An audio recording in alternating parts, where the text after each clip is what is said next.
तांदळाची इडली आपण सर्वजणच करतो होय ना। आज तर मी तुम्हाला नाचणीची इडली दाखवणार आहे। यासाठी मी अख्खे नाचणी घेतले हे 2 ग्लास मी नाचणी घेणार आहे आणि 1 ग्लास उडदाची डाळ घेणार आहे। माझं हे माप आहे। म्हणजे तांदळाचं असेल तर काय करते मी 3 ग्लास तांदूळ आणि 1 ग्लास उडदाची डाळ घालते, पण आता इथे मी नाचणी आहे ते म्हणून मी काय करणार आहे 2 ग्लास नाचणी घेणार आहे। हे बघा, काय लोक ना नाचणे अख्खे नाचण्याऐवजी नाचण्याचं पीठ पण घेतात, पण मी अख्खे नाचणे घेतले आहेत कारण त्या जरा आपल्याला आपण इडलीचं पीठ ठेवताना थोडंसं आपण जाडसर काढतो की नाही, तसंच हे करण्यासाठी मी हे 2 ग्लास नाचणे घेतलेत। जरा मी हे वेचते, याच्यामध्ये काय घाण असेल का बघते आणि नंतर हे धुवून स्वच्छ मी भिजत ठेवणार आहे। आणि 1 ग्लास हेच ग्लासाने 1 ग्लास मी उडदाची डाळ घेणार आहे आणि पोहे आहेत ना 1 ग्लास मी जेव्हा आपण मिक्सरला हे लावणार रात्री तर त्यावेळेला मी पोहे घालणार आहे। आता काय माहिती आहे मी लवकर जरा घालते सकाळीच, नाही तर आम्ही इडलीचं वगैरे करायचं असेल तर आम्ही काय करतो दुपारी भिजत घालतो, पण हे मी तर लवकर का घालणार आहे तर नाचणे थोडेसे भिजायला कठीण असतात आणि कमी ते 10-12 तास ते भिजत ठेवावे लागतात। तर मी आता 9 वाजता भिजत घालते। हे बघा 1 वाटी मी उडीद डाळ घेतली, ही स्वतंत्र घालणार आहे आणि ह्याच्यामध्ये ह्या टोपामध्ये मी हे नाचणे आहेत, ह्याच्यामध्ये जास्त घाल नाही कारण मी भाकरीसाठी मी घेते ना त्या निवडूनच ठेवते, तर हे मी स्वच्छ धुवून भिजत घालणार आहे। म्हणजे उद्या जर तुम्हाला इडली करायची हां आता ती आज आदल्या दिवशी आपण तांदूळ तसेच घालतो, पण तांदूळ आपण काय करतो माहिती आहे दुपारी घातले तरी चालतात, 6-7 तास तांदूळ भिजले ना तरी त्याची छान इडली होते हो की नाही। तर मी आता हे जरा लवकर घालते सकाळचे 9 वाजता, कारण हे जरा भिजायला हवेत म्हणून।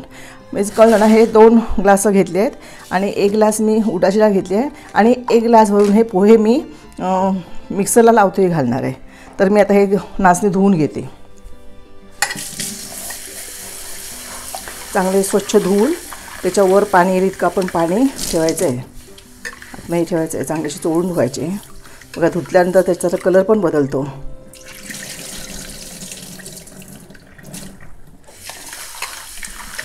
ही जरा पौष्टिक आहे, ज्यांना डायबेटीसला आहे ज्या लोकांना त्यांना तांदळाची इडली खाता येत नाही हो की नाही, मग त्या लोकांना अशी नाचण्याची जर आपण इडली केली तर त्यांना ह्याचा म्हणजे याचा चांगला उपयोग होईल।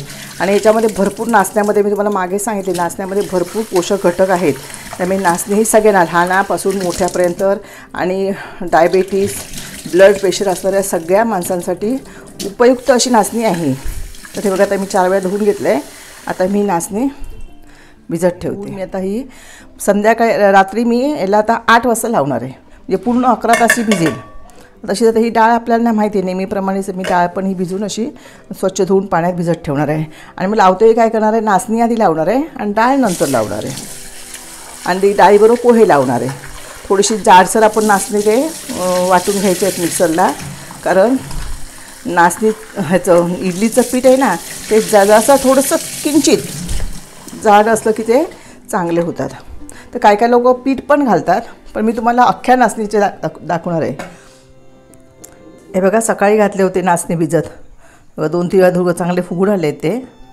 आता ह्याला पूर्ण 12 तास झालेले आहेत भिजत घातलेला आणि ही उडदाची डाळ ही पण झाली। आता ह्याच्यावर मी हे पोहे घेतले आहेत, बघा तुम्हाला सांगितले सकाळी 1 ग्लास मी पोहे घेणार आहे आणि ते पोहे मी आता ह्या भांड्यातनं धुवून घेते आणि हे डाळीबरोबर लावणार आहे मी मिक्सरला। हां बघा फक्त आपण हे पोहे करताना कसं धुवून घेतो तसंच ते धुवून घ्यायचं आहे। पहिल्यांदा मिक्सरला मी फक्त नाचणे लावणार आहे, जसं आपण तांदळाचं कसं त्याच पद्धतीने हे नाचणे लावून घ्यायचे। थोडे 2दा लावणार आहे कारण हे जरा बारीक व्हायला पाहिजे ना म्हणून। तर आता मी हे लावून घेते। हे बघा हे नाचणे मी वाटले आहेत ते, पण तुम्हाला हे वाटत असेल की अख्खे आहेत नाचणे, तर अख्खे नाही ते एखाद्या त्याच्यावरचं टर्फल आहे आणि हेच खरं काय याचं टर्फल आहे हे पौष्टिक असतं, जे ह्याच्यामध्ये सगळे आपल्याला आयर्न आहे कॅल्शियम आहे ह्याच्यामध्ये जास्ती प्रमाणात, म्हणून असं दिसतंय बघा वाटतं की नाचणे अख्खे आहेत म्हणून, पण ते नाचणे अख्खे नाही आहे, त्याची टर्फल आहे ती वरती आलेली। आता मी बाकी डाळ आणि पोहे लावून घेते। आणि ह्याच्या किती सुंदर त्याच्या हे होणार आहेत ना, काय ते इडल्या सुंदरच होणार आहेत. कारण हा कलर पण येणार त्याच्यामध्ये येणार आहे, त्या ह्याचं नाचणीच्या कलर लाल कलर. आता मी ही डाळ लावून घेते. सगळं मिश्रण आपण लावून घेतलं आहे मिक्सरला. आता मी काय करणार, ह्याच्यात थोडंसं आणि पाणी घालणार. जास्त पातळ करायचं नाही, कारण आपल्याला ती इडली करायची आहे की नाही. तर आता हे चांगलं फेटून घ्यायचं. आपण जशी तांदळाची इडली करताना असं आपण करतो की नाही, चांगलं असं पीठ फेटून ठेवतो. आणि हे म्हणजे सकाळी आता किती वाजलेत बघा, 9:30 झालेत. उद्या सकाळी आपल्याला 9 वाजता त्याच्या आधीच येईल पीठ हे, कारण गरम आहे, गरम्यात लवकर येतं पीठ. थंडी असेल तर जरा उशीर होतो आहे, पण चांगलं हे काय होणार आहे, फुगून येणार आहे. म्हणून मी टोप सगळा हा चांगला फुसून घेते.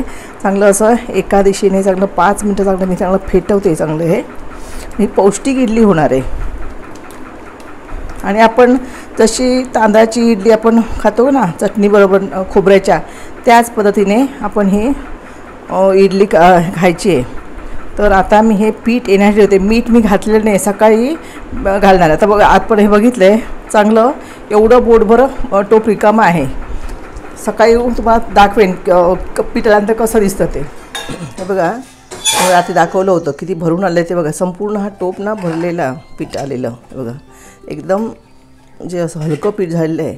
तर त्या मी आता हे इडली पात्रात घालणार आहे. तर त्या काय करणार आहे, इडली पात्राला ना संपूर्ण ही माझी 6 भांडी आहे, त्याला मी असं तेल लावून घेणार आहे सगळ्या भांड्यांना. आता तेल लावून घेते आणि नंतर काय करायचं आहे, जास्त मोठी नाही कारण ही फुगणार आहे इडली, कारण एकदम पीठ ना हलकं झालं आहे. तर ह्या पद्धतीने काय करायचं, आपण हे भरून मी कुकरमध्ये वाफवणार आहे. माझं जुनं इडलीचं भांडं आहे आणि कुकरमध्ये मी 20 मिनटं वाफवणार आहे. नंतर मी हे वाफवल्यानंतर तुम्हाला मी दाखवेन. तर ह्या पद्धतीने मी सगळी भांडी भरून ठेवते. हे बघा इडल्या तयार झाल्या. ठीक आहे, नाचण्याच्या इडल्या हे बघा जशा आपण करतो की नाही त्याच्यात. फक्त मी अख्खे नाचणे घातल्यामुळे तुम्हाला हे सगळं वरती त्याची टरफल दिसतात. आणि ह्या अख्ख्या नाचण्यामध्येच खरं सत्व असतं.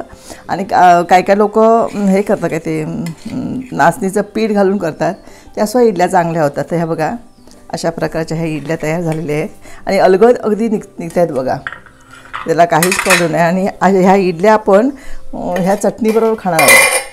ही चटणी बघा केली आहे, जशी आपण इडलीला चटणी करतो ना तशाच प्रकारची मी ही चटणी केली आहे. आणि या चटणीबरोबर आपण ह्या इडल्या खायच्या आहेत. तर तुम्ही सगळ्यांनी इडल्या खायला या आणि अशा इडल्या करून बघा आणि कशा झाल्या ते आम्हाला नक्की सांगा. तर मित्रांनो, आईने केलेल्या पौष्टिक नाचणीच्या इडल्या ह्या तयार आहेत. तुम्ही पण आईने दाखवल्याप्रमाणे इडल्या नक्की करून बघा. आणि हा व्हिडिओ तुम्हाला कसा वाटला हे आम्हाला कमेंट करून नक्की सांगा. व्हिडिओ आवडला असेल तर व्हिडिओला नक्की लाईक करा. तसेच चॅनलवरील इतरही विविध व्हिडिओ नक्की बघा. धन्यवाद.